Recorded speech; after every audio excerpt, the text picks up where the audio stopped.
வானொலியில் நீங்கள் கேட்டு மகிழ்ந்த தென்கட்சி கோ சுவாமிநாதன் ஐயா அவர்களின் இன்று ஒரு தகவல். ஆசைப்படுறதுல தப்பு இல்லை, ஆனால் அந்த ஆசை தேவைக்கு தகுந்த மாதிரி இருக்கணும். தேவைக்கு மீறிய ஆசைகள் இருக்குது பாருங்கள், அது தேவையில்லை. இந்த கருத்தை வலியுறுத்துறது மாதிரி ஒரு கதை உண்டு. தேவேந்திரனுக்கு திடீர்னு வீடு கட்டணும்னு ஒரு ஆசை வந்துதான். வீடுன்னா நாம் கட்டுற மாதிரி இல்லை. தேவேந்திரன் வீடுன்னா சும்மாவா, ஒரு பிரம்மாண்டமான அரண்மனை கட்டணும். அது மாதிரி இந்த 3 லோகத்துலேயும் ஒரு அரண்மனை கிடையாது அப்படின்னு எல்லாரும் சொல்லணும். இது அவனோட ஆசை. உடனே தேவ தச்சரான விஸ்வகர்மாவை கூப்பிட்டான், உத்தரவு போட்டான். விஸ்வகர்மா தன்னுடைய உதவியாளர்களை எல்லாம் கூப்பிட்டு ஒன்றா சேர்த்துக்கிட்டார். படாத பாடுபட்டு ஒரு பெரிய அரண்மனையை கட்டி முடித்தார். கட்டி முடிக்க 1000 வருஷம் ஆச்சு. தேவேந்திரன் வந்து பார்க்குறான். அவனுக்கு திருப்தி ஏற்படலை. என்னுடைய அந்தஸ்துக்கு இது ரொம்ப சாதாரணமான கட்டிடம், இதை விட இன்னும் பெருசாக கட்டு அப்படின்னா. தேவ தச்சர் திணறி போயிட்டார். அவரால் அதுக்கு மேலே எதுவும் செய்ய முடியல. என்ன பண்ணுறதுன்னு யோசனை பண்ணார். நேராக நாரதர் காலில் போய் விழுந்தார். நீங்கள் தான் என்னை இந்த பிரச்சனையிலேருந்து காப்பாற்றணும்னார். நாரதர் யோசனை பண்ணார். சரி, கவலைப்படாதேன்னார். நேராக இந்திரன்கிட்ட போனார். இந்திரன் வந்து நாரதரை பார்த்த உடனே வாங்கன்னு கூட்டிகிட்டு போய் அரண்மனையை காட்டினான். இது மாதிரி ஒரு அரண்மனையை நீங்கள் வேறு எங்கேயாவது பார்த்துருக்குறீங்களா அப்படின்னு ரொம்ப பெருமையாக கேட்டான். நான் பார்த்ததில்லை, ஆனால் என்னை விட வயசில் மூத்தவர் மகரிஷி லோமேசர், அவர் ஒரு வேளை பார்த்துருக்கிறாரா என்னமோ அப்படின்னார். உடனே அவரை மனசில் நினச்சி தியானம் பண்ணினார். அடுத்த கணம் லோமேசர் அங்கே வந்தார். இடையில் ஒரு சின்ன துண்டு, கையில் ஒரு கமண்டலம், தலையில் ஒரு பாய், அவ்வளவுதான் அவர்கிட்ட இருந்தது. எதுக்காக தலையில் எந்த பாய் அப்படின்னு கேட்டான் இந்திரன். என்ன மாதிரி அற்ப ஆயுள் உள்ள ஒரு ஜீவன் தனியாக வீடு கட்டிக்கிட்டு திண்டாடணுமா? இந்த பாய் தான் ஒரு வீடு மாதிரி எனக்கு நிழல் கொடுக்குது அப்படின்னார் அவர். என்னது, உங்களுக்கு வந்து அவ்வளவு கொஞ்சமான ஆயுளா அப்படின்னு ஆச்சரியத்தோடு கேட்டான் இந்திரன். ஆமாம், இதை பாரு, என்னுடைய மார்பில் ஒரு பொற்காசு அளவுக்கு ரோமம் உதிர்ந்துட்டுது. எப்போ என் உடம்புல உள்ள எல்லா ரோமமும் உதிர்ந்துருமோ அப்போ என்னுடைய ஆயுள் முடியும் அப்படின்னார். எப்போ அந்த ரோமங்கள் பூரா உதிரும்னு கேட்டான் இவன். ஒரு பிரம்மா மறைஞ்சதும் ஒரு ரோமம் உதிரும். என் உடம்புல உள்ள ரோமங்களின் எண்ணிக்கை எவ்வளவோ அவ்வளவு பிரம்மாக்கள் தோன்றி அவங்க ஆயுள் முடியும் பொழுது என் உடம்புல உள்ள ரோமங்கள் பூரா உதிரும் அப்படின்னார். அப்படின்னா ஒரு பிரம்மாவோட ஆயுள் எவ்வளவு காலம்னு கேட்டான். ஒரு பிரம்மாவுக்கு 100 தேவ வருஷம். ஒவ்வொரு தேவ வருஷத்துக்கும் 365 தேவ நாள். ஒவ்வொரு தேவ நாள்லேயும் ஒன்றை மாதிரி 14 இந்திரர்கள் தோன்றி மறைகிறாங்க அப்படின்னு மகரிஷி லோமேசர் சொல்கிறார். இதை கேட்டதும் இந்திரன் ஆடி போயிட்டான். அவ்வளவு ஆயுள் உள்ள இவரே அற்ப ஆயுள்னு சொல்கிறார். நான் என்னுடைய ஆயுளை பெருசாக நினச்சிக்கிட்டு பிரம்மாண்டமான அரண்மனை கட்டணும்னு ஆசைப்படுறேனே அப்படின்னு நினச்சான். எனக்கு வீடு கட்டின வரைக்கும் போதும்னு விட்டான். அதனால் நாமெல்லாம் நம்முடைய தேவைக்கு தகுந்த மாதிரி ஆசைப்படுறது தான் நியாயம். ஆனால் அப்படியே நடந்துக்கிறோம். மனுஷன் வந்து கடவுளையே ஏமாற்றி காசு வாங்கிறதுக்குள்ள ஆசைப்படுறான். ஒருத்தன் கடவுளை நினச்சி தவம் இருந்தான். கடவுள் நேரில் வந்தார். தேவலோகத்தில் ரூபாய்க்கெல்லாம் என்ன மதிப்புன்னு கேட்டான். அங்கெல்லாம் ரூபாய்ங்கிறது உங்கள் பணத்தில் 1 கோடி ரூபாய்க்கு சமம். அதாவது தேவலோகத்தில் 1 ரூபான்னா இங்கே 1 கோடி ரூபா. அது மாதிரி எங்களுக்கு ஒரு நாளுங்கிறது உங்கள் கணக்கில் 1 கோடி வருஷத்துக்கு சமம் அப்படின்னார் கடவுள். அப்படின்னா எனக்கு நீங்கள் அதிகமாக எதுவும் தர வேணாம், உங்கள் கணக்குப்படி ஒரே 1 ரூபா கொடுங்க, அது போதும்னா இவன் ரொம்ப சாமர்த்தியமாக. கடவுள் யோசனை பண்ணார். அது ஒன்றும் கஷ்டம் இல்லை, 1 ரூபா தானே கேட்குற, கொடுத்துட்றேன். ஆனால் இப்போ வரும்பொழுது நான் எடுத்துக்கிட்டு வரல, எங்கள் கணக்குப்படியே 1 நாள் பொறுத்துக்க பணத்தோடு வந்துடுறேன் அப்படின்னு சொல்லிவிட்டு பறந்து போயிட்டார். இந்த உலகத்தில் எல்லாருக்கும் மகிழ்ச்சி தரக்கூடிய ஒரு பொருள் எது? இது ஒரு முக்கியமான கேள்வி. இந்த கேள்விக்கு பொருத்தமான ஒரு பதிலை உங்களால் சொல்ல முடியுமா? அதாவது கொஞ்சம் யோசித்து பார்த்தா பணம்னு சொல்லலாமா? இப்போ கையில் காசு இல்லாதவங்ககிட்ட ஒரு 10 ரூபாயை கொடுத்தா அது அவனுக்கு சந்தோஷத்தை கொடுக்கும்.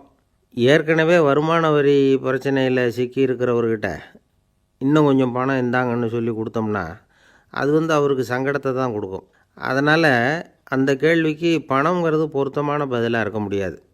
கேள்வி என்னென்னா, இந்த உலகத்தில் எல்லாருக்கும் மகிழ்ச்சி தரக்கூடிய ஒரு பொருள் எது? சரி, இனிப்புன்னு சொல்லலாமா? ஏன்னா எல்லாருக்கும் இனிக்க தானே செய்யும். அதுலேயும் ஒரு சிக்கல் இருக்குது. சர்க்கரை வியாதிக்காரங்களுக்கு அது என்ன சந்தோஷத்தையாக கொடுக்கும்? ஆக எல்லாருக்கும் வேறுபாடு எதுவும் இல்லாமல் மகிழ்ச்சியை கொடுக்கக்கூடியது வேறு ஏதோ ஒன்று இருக்குது. அது என்னன்னு கண்டுபிடிக்கணும். அதுதான் இன்றைக்கி தகவல்.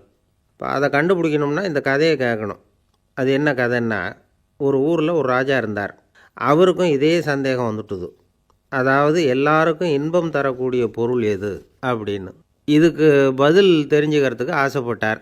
சரி, அதுக்கு என்ன செய்யலாம்னு யோசனை பண்ணார். நாட்டு மக்களுக்கு பகிரங்கமாக ஒரு அறிவிப்பு கொடுத்தார்.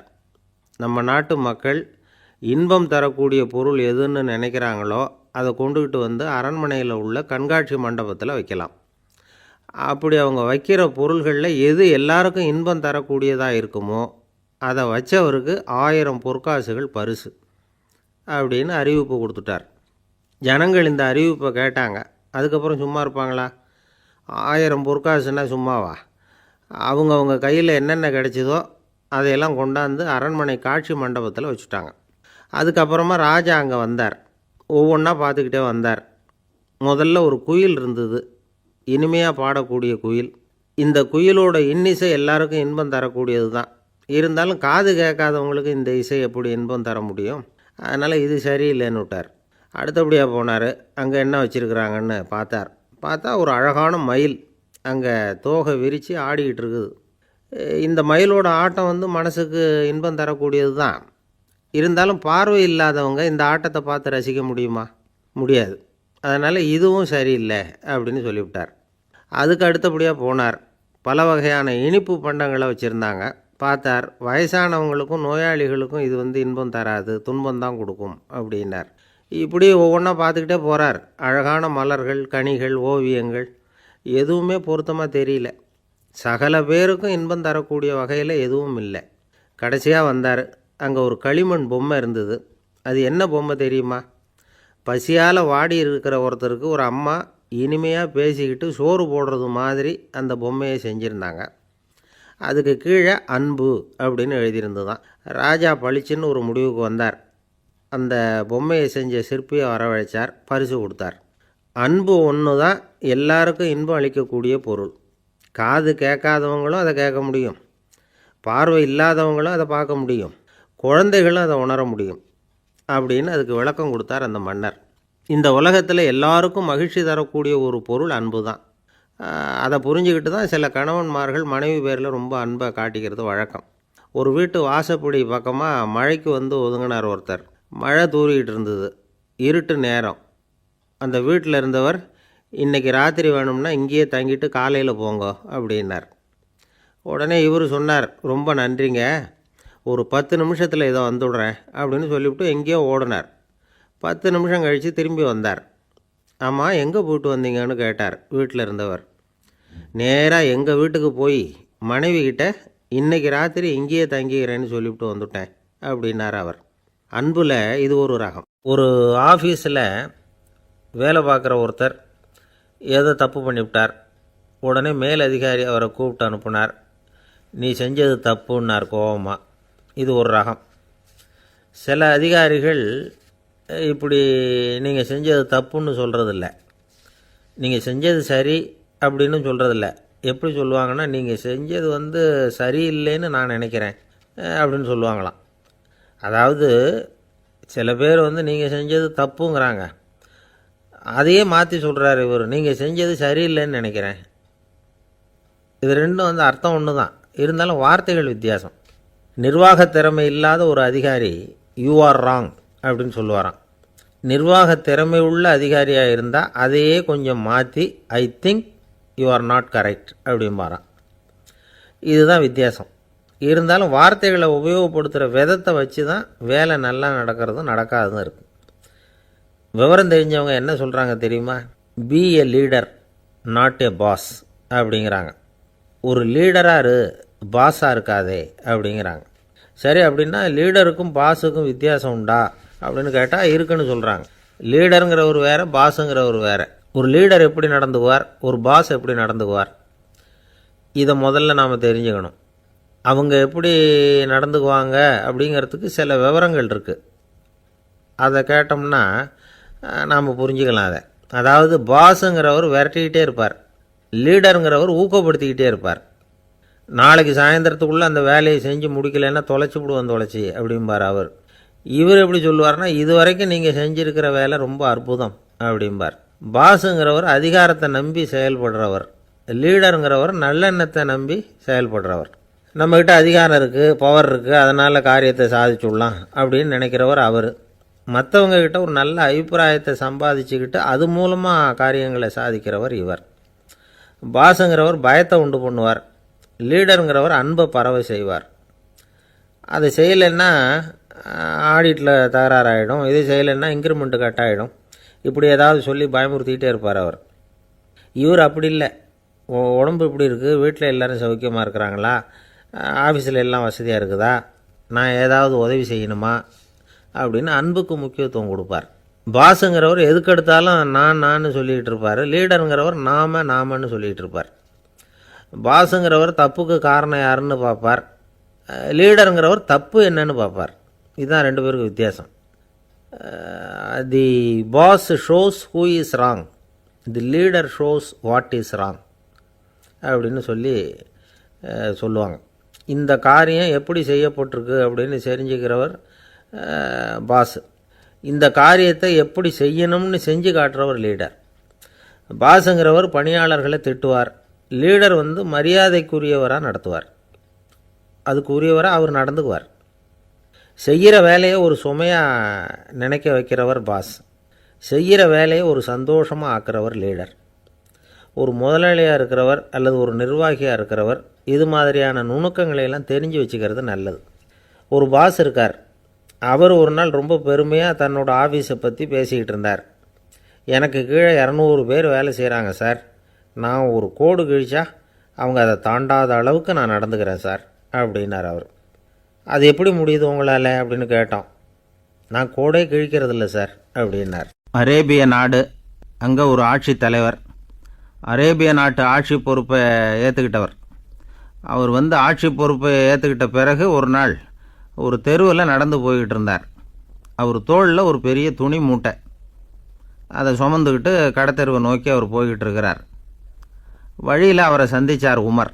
அவர் கேட்டார், கலீஃபா அவர்களே, எங்கே புறப்பட்டுட்டீங்க அப்படின்னு கேட்டார். கலீஃபான்னா ஆட்சி தலைவர்னு அர்த்தம்.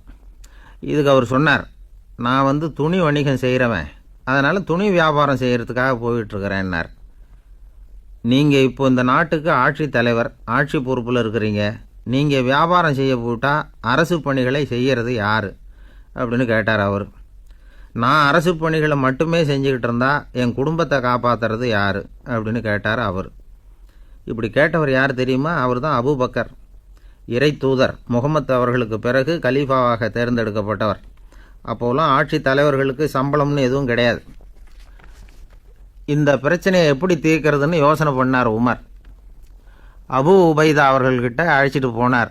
அவர் யாருன்னா, அவர் தான் பொது நிதி கருவூலத்தின் பொறுப்பாளர். அவர்கிட்ட பிரச்சனையை சொன்னார். இது மாதிரி ஆட்சி தலைவருக்கு பொது நிதியிலிருந்து ஊதியம் அளிக்க முடியுமான்னு கேட்டார். பொது நிதி விதிகளின்படி அதுக்கு சாத்தியம் இல்லைன்னு சொல்லிவிட்டார் அவர். சரி, வேறு ஏதாவது வழி இருக்குதான்னு கேட்டார் உமர். அபு உபைதா கொஞ்சம் யோசனை பண்ணி பார்த்தார். அப்புறமா சொன்னார், மக்காவிலிருந்து மதீனாவுக்கு குடிபெயர்ந்து வந்த அகதிகளுக்கு நிதி உதவி அளிக்கிறதுக்கு விதிகளில் இடம் இருக்குது. அப்படி பார்த்தா அபூபக்கரும் அகதி தானே, அதனால் எல்லா அகதிகளுக்கும் கொடுக்கறது மாதிரியே அவருக்கும் ஒரு தொகை அளிக்கலாம்னார். கலீஃபா அபூபக்கருக்கு இந்த அகதி உதவித்தொகையைத்தான் கொடுத்துட்டு வந்தாங்களாம். குடும்ப செலவுக்கு அது போதுமானதாக இல்லை. இருந்தாலும் கலீஃபாங்கிறதுக்காக மற்ற அகதிகளை விட அதிகமாக தொகையை பெற அவர் விரும்பலை. மார்பு பக்கம் கிழிஞ்சிருந்த ஒரு மேலாடையை தான் அவர் அணிஞ்சிருந்தார். அவருடைய துணைவியார் அஸ்மா, அவங்க ஒரு நாள் தேன் அருந்த ஆசையாக இருக்குன்னாங்களாம். நமக்கு கிடைக்கிற ஊதியம் குடும்ப செலவுக்கே போதுமானதா இல்லையே, இந்த நிலையில் தேன் வாங்கிறதுக்கு காசுக்கு நான் எங்கே போவேன்ருக்கார் அவர். கொஞ்ச நாள் கழித்து அவங்க ஒரு தொகையை அவர்கிட்ட கொடுத்து தேன் வாங்கிட்டு வர சொன்னாங்களாம். இவருக்கு ஆச்சரியம், ஏது இந்த பணம்னு கேட்டிருக்காரு. நீங்கள் தினமும் குடும்ப செலவுக்காக கொடுத்துக்கிட்டு வந்த பணத்தில் கொஞ்சம் கொஞ்சமாக மிச்சப்படுத்தி வச்சேன்னாங்களாம். அபூபக்கர் அந்த பணத்தை எடுத்துக்கிட்டு நேராக பொது நிதி கருவூல பொறுப்பாளர்கிட்ட போனார். இந்த பணத்தை பொது நிதியில் சேர்த்துருங்க, இது அதிகப்படியாக எனக்கு தரப்பட்டு வந்த ஊதியம், அடுத்த மாதத்துலேருந்து இந்த தொகையை குறைச்சிங்கன்னு வேறு சொல்லிவிட்டாராம். பசியை தணிக்க தேவையான அளவு உணவு, ஒரு ஜோடி உடை, இதை தவிர கூடுதலாக மக்கள் பொது நிதியிலிருந்து வாங்கிக்கிறதுக்கு என் குடும்பத்தாருக்கு உரிமை இல்லை அப்படின்னு சொல்லி கண்டிப்பாக சொல்லிவிட்டாராம். அவர் வாங்கிட்டு வந்த அந்த குறைந்த ஊதியம் கூட அவர் மனசை உறுத்திக்கிட்டே இருந்தது. கடைசி நேரம் அவர் தம்முடைய மகள் ஆயிஷா அவர்களை அழைச்சார். மகளே, இது வரைக்கும் பொது நிதியிலிருந்து நான் வாங்கிட்டு வந்த தொகை என்னுடைய இதயத்தில் பாரமாக அழுத்திக்கிட்டு இருக்கு. என் தோட்டத்தை விற்று அதில் வர்ற பணத்திலேருந்து நான் இது வரைக்கும் வாங்கிட்டு வந்த ஊதிய தொகையை கணக்கு போட்டு பொது நிதியில் சேர்த்து விடு அப்படின்னாராம். பதவி ஏற்கிறதுக்கு முன்னாடி தன்கிட்ட இருந்ததை விட இப்போ கூடுதலாக என்ன சொத்து இருக்குன்னு பார்த்துருக்கார். ஒரு ஒட்டகம், ஒரு கோப்பை, ஒரு பணியாள். இதையும் அடுத்தபடியாக கலீஃபாவா வர்றவர்கிட்ட ஒப்படைச்சிருங்க அப்படின்னு விட்டாராம். அதே மாதிரி அடுத்து வந்த உமர்கிட்ட ஒப்படைச்சாங்க. அப்போ உமர் சொன்னாராம், அபூபக்கரே, இந்த முன்மாதிரியால் உங்களுக்கு பிறகு இந்த ஆட்சி பொறுப்பை ஏற்கிறவர்களை பெரும் நெருக்கடிக்கு ஆளாகி விட்டீங்க அப்படின்னு சொல்லி ரொம்ப கண் கலங்கினாராம். கடைசியாக அபூபக்கர் தன்னுடைய குடும்பத்தாருக்கு விட்டு சென்ற சொத்து ஒரு படுக்கை விரிப்பு, ஒரு போர்வை, அவ்வளவுதான். இது சிந்திக்க வேண்டிய ஒரு செய்தி. ஒரு ஊரில் ஒரு மன்னர் இருந்தாராம். அமைச்சர் அவர்கிட்ட சொன்னாராம், மன்னா, நம்ம ராஜ்யத்தில் இனிமே லஞ்ச ஊழலே இருக்காதுன்னாராம். ஆஹா, அப்படின்னா ஊழல் பேர் வழிகளையெல்லாம் நாடு கடத்தியாச்சா அப்படின்னு கேட்டிருக்காரு மன்னர். இதுக்கு அவர், அப்படி இல்லைங்க, இனிமேல் கொடுக்கறதுக்கு ஜனங்கள்கிட்ட பணமே இல்லை அப்படின்னாராம். 1816 வருஷம் செப்டம்பர் மாதம் 11ஆம் தேதி பிரான்ஸ் தேசத்தில் உள்ள ஒரு மருத்துவமனை. அங்கே ஒரு இளம் டாக்டர் கொஞ்ச நாளைக்கு முன்னாடி தான் அந்த ஆஸ்பத்திரியில் புதுசாக வேலைக்கு சேர்ந்துருக்கிறார். அவர் பேர் ரெனே லெனக். அவர் அன்னைக்கு காலையில் அந்த மருத்துவமனையில் அப்படியே ரவுண்ட்ஸ் வந்துக்கிட்டு இருக்கிறார். வார்டில் ஒரு படுக்கையில் ஒரு இளம்பெண் படுத்திருக்கிறார். அந்த பொண்ணுக்கு இருதய நோயாக இருக்கலாம்ங்கிறது மற்ற டாக்டர்கள் சந்தேகம். அந்த காலத்துல எல்லாம் ஒருத்தருடைய இருதய துடிப்பை தெரிஞ்சுக்கணும்னா நோயாளியின் மார்பில் டாக்டர் காதை வச்சு பார்த்து தான் தெரிஞ்சுக்கிறது வழக்கம். ஆனால் இந்த பெண்ணும் இளம்பெண், அந்த டாக்டரும் புதுசாக சேர்ந்துருக்கிறவர். அதனால் பரிசோதனை பண்ண தயங்கினார். கொஞ்ச நேரம் யோசனை பண்ணார். திடீர்னு ஒரு ஞாபகம் வந்தது அவருக்கு. அதாவது அன்றைக்கி விடியற் காலையில் தோட்டத்தில் அப்படி வாக்கிங் போயிட்டு இருந்தப்போ சின்ன பசங்கள்லாம் ஒரு மரக்கட்டையை வச்சு விளையாடிக்கிட்டு இருந்தாங்களாம். அதை இவர் பார்த்துருக்கிறார். அது என்ன விளையாட்டுனா, ஒரு நீளமான மரப்பலகை, அதில் ஒரு முனையில் ஒரு பையன் தன்னுடைய காதை வச்சுக்கிட்டு இருக்கிறான், மறுமுனையில் இன்னொரு பையன் அந்த மரப்பலகையை ஒரு ஆணியால் கீறிக்கிட்டு இருக்கிறான். ஒரு முனையில் ஆணியால் கீறும் பொழுது மறுமுனையில் காதை வச்சிருக்கிற பையனுக்கு அந்த சத்தம் துல்லியமாக கேட்குது. அந்த டாக்டருக்கு காலையில் பார்த்த இந்த விளையாட்டு ஞாபகத்துக்கு வந்துட்டுது. உடனே என்ன பண்ணார் தெரியுமா? ஒரு நீளமான காகிதத்தை எடுத்தார். அதை அப்படியே உருளை மாதிரி உருட்டினார். ஒரு முனையை அந்த நோயாளியின் மார்பில் இடது பக்கம் வச்சார், இன்னொரு முனையில் தன்னுடைய காதை வச்சார். என்ன ஆச்சரியம்! நோயாளியின் மார்பில் நேரடியாக காதை வச்சு கேட்குறத விட துல்லியமாக கேட்டுது இதய துடிப்பு. இதய துடிப்பு மட்டும் இல்லை, மூச்சு இழுத்து விடுறது, திரவ பொருள்களின் அசைவு, எல்லா சத்தமும் தெளிவாக கேட்குது. கிரேக்க மொழியில் ஸ்டெத்தாஸ் அப்படின்னா மார்பு, ஸ்கோப்பின் அப்படின்னா பார்ப்பதுன்னு அர்த்தம். அதனால் டாக்டர் ரெனே லெனக் தான் கண்டுபிடிச்ச கருவிக்கு ஸ்டெத்தஸ்கோப் அப்படின்னு பேர் வச்சார். அவரே முதல் மாடலையும் செஞ்சார். அளவு ரொம்ப பெருசாக இருந்தது, சுலபமாக எடுத்துகிட்டு போகிறது கஷ்டம், அது அவ்வளோ கஷ்டமாக இருந்தது அது. அதனால் அவரே அதை அப்புறம் 2 பிரிவாக தயார் பண்ணார். இது 2 துண்டையும் டாக்டர் தன்னோட கோட்டு பாக்கெட்டில் வச்சுக்கலாம், தேவைப்படுறப்ப எடுத்து ஒன்றா சேர்த்துக்கலாம். இப்படி தான் அவர் ஆரம்பத்தில் பண்ணார். தன்னுடைய இந்த கண்டுபிடிப்பை பற்றி அவர் ஒரு புத்தகம் எழுதினார். நிறைய விற்றுது, புகழும் பணமும் சேர்ந்தது. பணமும் புகழும் சேர்ந்தது மாதிரியே அவருக்கு ஒரு நோயும் சேர்ந்தது. அது என்ன நோயின்னு கண்டுபிடிக்கிறதுக்கும் அவர் கண்டுபிடிச்ச கருவி தான் உபயோகப்பட்டு தான். அவரே அதை கண்டுபிடிச்சார். அவருக்கு வந்திருந்தது காச நோய்.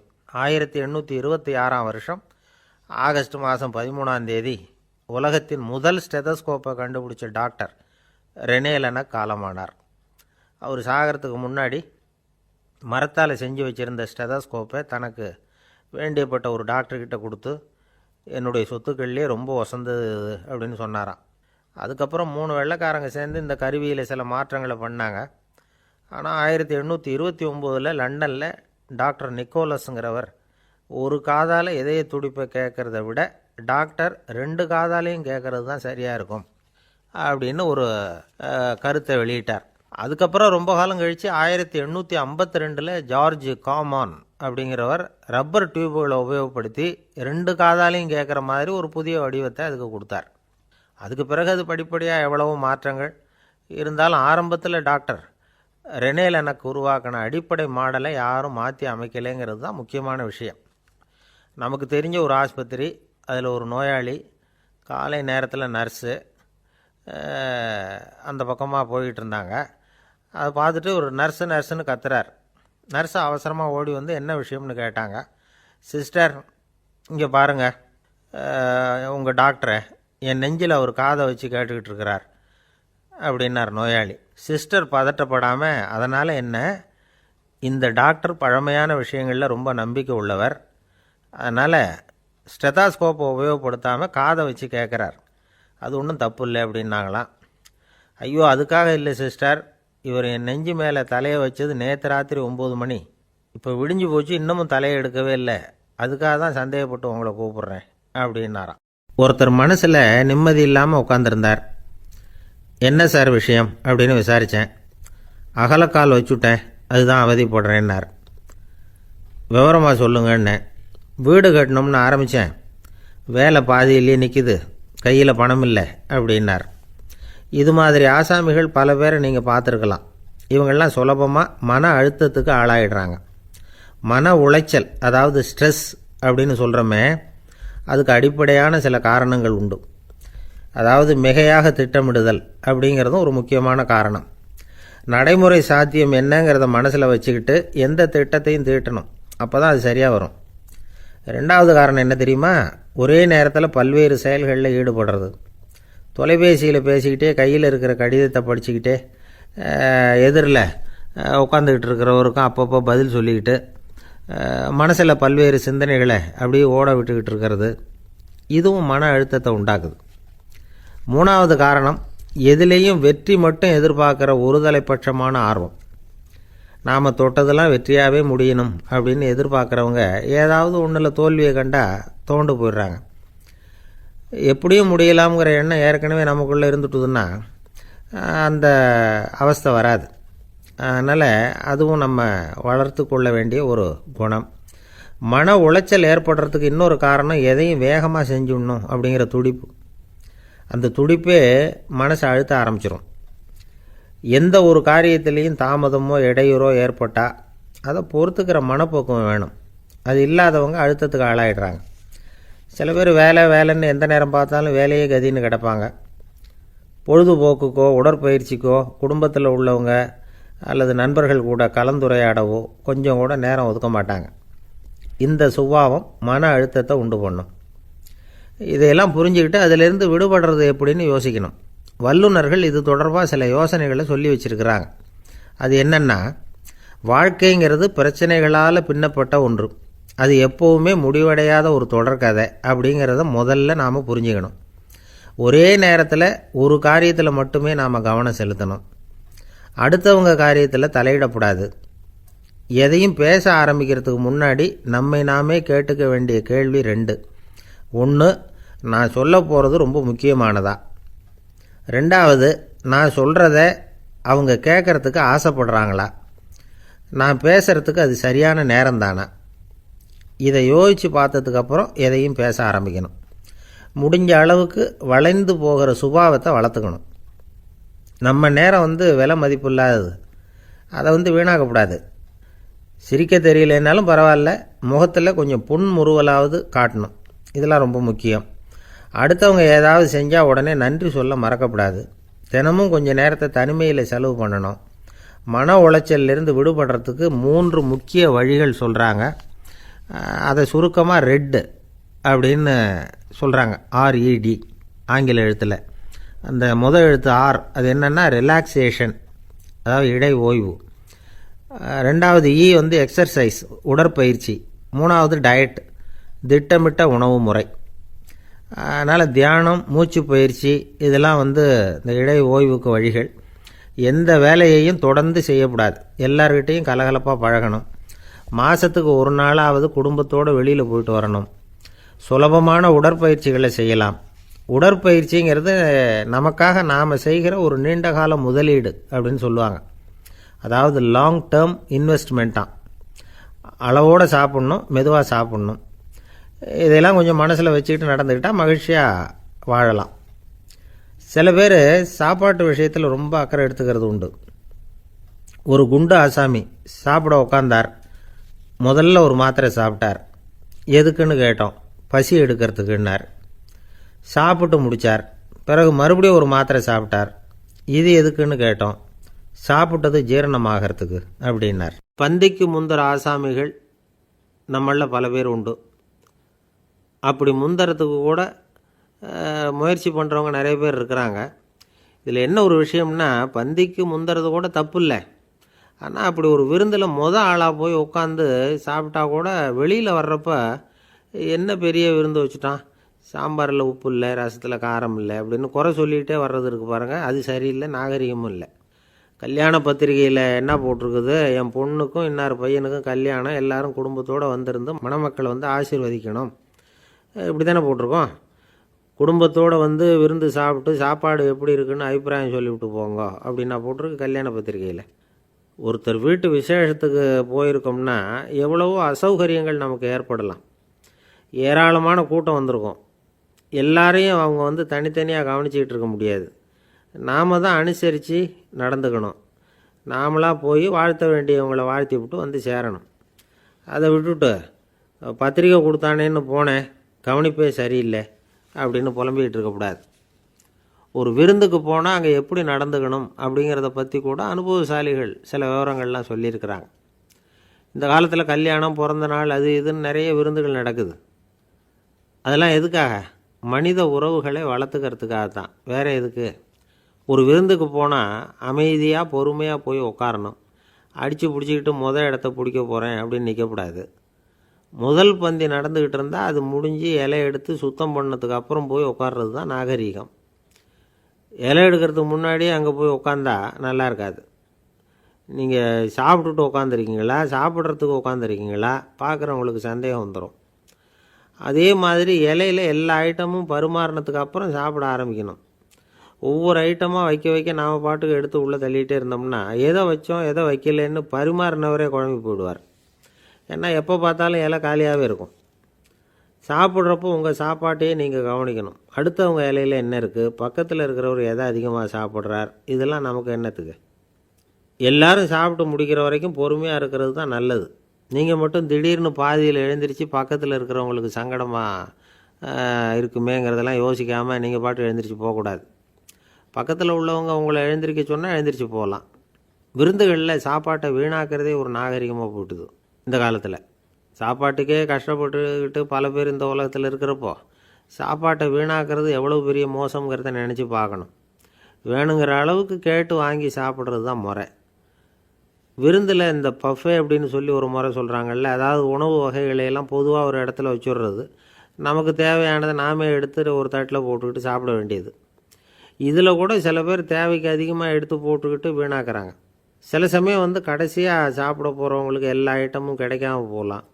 அதை போய் பெருசு பண்ணிகிட்டு இருக்கக்கூடாது. என்ன சார், இந்த அளவுக்கு கூடவா நாகரிகம் தெரியாமல் இருக்கிறோம், இதை போய் பெருசாக சொல்ல வந்துட்டீங்களே அப்படின்னு நினைக்கலாம். ஒருத்தர் 2 பேருக்கு இந்த விவரம் தேவைப்படலாம். அவங்க காதலையும் இது விழட்டுமேங்கிறதுக்காக தான் இது. ஒரு பெரிய கல்யாண விருந்து நடந்துக்கிட்டு இருந்தது. விருந்து மண்டபத்து வாசலில் ஒருத்தர் நின்றுக்கிட்டு வர்றவங்களையெல்லாம் ரொம்ப மரியாதையாக வணங்கி உள்ளே அனுப்பி வச்சுக்கிட்டு இருந்தார். எப்படி தெரியுமா? வர்றவங்க கையெல்லாம் பிடிச்சி முத்தம் கொடுத்து அதுக்கப்புறம் உள்ளே அனுப்பி வச்சுக்கிட்டு இருந்தாராம். கூட்டம்லாம் முடிஞ்சதுக்கப்புறம் அவர்கிட்ட போய் கேட்டிருக்கிறாங்க, சார், நானும் எவ்வளவோ விருந்துகளுக்கு போயிருக்கிறேன், இருந்தாலும் இவ்வளவு மரியாதையாக வர்றவங்க கைக்கெல்லாம் முத்தம் கொடுத்து வரவேற்கிறத இங்கே தான் பார்க்குறேன் அப்படின்னு சொன்னாங்க. அதுக்கு அவர் சொன்னார், அட போங்க சார், நான் முத்தம் கொடுக்கல, முந்தின பந்திக்கு வந்து சாப்பிட்டவங்களே அடுத்த பந்திக்கும் வர்றாங்களான்னு மோந்து பார்த்து அனுப்பி வச்சுக்கிட்டு இருந்தேன் அப்படின்னார். என்ன சார், உங்கள் பையன் என்ன செஞ்சுக்கிட்டு இருக்கிறான் இப்போது அப்படின்னு கேட்டார் ஒருத்தர். அடிக்கடி கண்ணாடி முன்னாடி நின்று அழகு பார்த்துக்கிட்டு இருக்கிறான் சார் அப்படின்னார் அப்பா. இளம் பருவம் இப்படி தான் இருக்கும், அதையெல்லாம் சாதாரணமாக நினச்சிடாதீங்க அப்படின்னார் அவர். என்ன சார் சொல்கிறீங்க, கண்ணாடி முன்னாடி நின்றுக்கிட்டு நேரத்தை வீணாக்கிக்கிட்டு இருக்கான், அதை ஒரு பெரிய விஷயமா நான் நினைக்கணுமா அப்படின்னார் இவர். இளம் பருவத்தில் இளைஞர்களுக்கும் சின்ன பொண்ணுங்களுக்கும் அடிக்கடி கண்ணாடியில் பார்க்கணும்னு தோணும். அது வெறுமனே அழகு பார்க்குறது மட்டும் இல்லை, அவங்க தங்களையே தேடி கண்டுபிடிக்கிற ஒரு முயற்சி அது. இது ஒரு மனோதத்துவ விளைவு. இது வரைக்கும் வந்து சின்ன பிள்ளையாக இருந்துட்டோம், இனிமேல் நாமளும் மற்றவங்க மாதிரி மனிதர்கள் தான் அப்படிங்கிற உணர்வு அவங்களுக்கு வருது. தங்களோட முகம் எப்படி இருக்குது, அழகு எப்படி இருக்குது, உடம்பு நேரம் எப்படி இருக்குது, முடி எப்படி இருக்குது அப்படிங்கிறதையெல்லாம் கண்டுபிடிக்கிறாங்க. அதுக்கப்புறம் இன்னொரு ஆணோ பொண்ணோ தன்னை கவனிக்கணும் அப்படின்னு நினைக்கிறாங்க. இதெல்லாம் மனோதத்துவ உண்மைகள், இதெல்லாம் இயற்கை. இதை பார்த்துட்டு பெற்றவங்க வந்து பிள்ளைங்க கெட்டு போட்டாங்க அப்படின்னு நினைக்கக்கூடாது, அவங்கள திட்டிக்கிட்டே இருக்கக்கூடாது. இன்றைக்கி பல குடும்பங்களில் இதுதான் நடந்துக்கிட்டு இருக்குது. மனுஷ வாழ்க்கையிலேயே இப்படியும் இல்லாத அப்படியும் இல்லாத ஒரு பருவம் வந்து இளம் பருவம். 13லேருந்து 19 வயசுக்கு உட்பட்ட ஆண்கள் பெண்கள் இந்த வகையை சேர்ந்தவங்க, டீனேஜ் குரூப். இவங்கள சின்னவங்கன்னு நினச்சிட முடியாது, பெரியவங்கன்னு நினச்சிட முடியாது. இவங்க ரொம்ப சென்சிட்டிவ். சமூகம் நினச்சா இவங்களை வந்து நல்லவங்களாகவும் ஆக்கலாம், கெட்டவங்களாகவும் ஆக்கலாம். கொஞ்சம் அக்கறை எடுத்துக்கிட்டால் பெரிய பெரிய மேதைகளையும் விஞ்ஞானிகளையும் உருவாக்கலாம். ஆனால் நடக்கிறது என்ன தெரியுமா, அநேகமாக இவங்களை யாருமே சரியாக புரிஞ்சுக்கிறது இல்லை, இவங்களை சரியாக நடத்துறதும் இல்லை. இது வரைக்கும் நாம் சொல்கிறத கேட்டுக்கிட்டு இருந்தான், இப்போல்லாம் அவன் இஷ்டத்துக்கு நடக்க ஆரம்பிச்சுட்டான் அப்படின்னு வருத்தப்படுற பெற்றோர்கள் அதிகம். இது வருத்தப்படுற விஷயம் இல்லை, சந்தோஷப்பட வேண்டிய விஷயம். உங்கள் புள்ள வந்து சொந்தமாக யோசிக்க ஆரம்பிக்கிறதும் நடந்துக்க ஆரம்பிக்கிறதும் ஒரு தப்பான விஷயமா? அவன் கடைசி வரைக்கும் உங்கள் பேச்சையே கேட்டுக்கிட்டு இருக்கணுங்கிறது என்ன நியாயம்? இன்றைக்கி இளைஞர்களை வந்து பெரியவங்க தப்பாக புரிஞ்சுக்கிட்டு தவறாக நடத்துறதுனால தான் அவங்களுக்கு வெறுப்பு, எரிச்சல், மனக்கசப்பு எல்லாம் உண்டாகுது.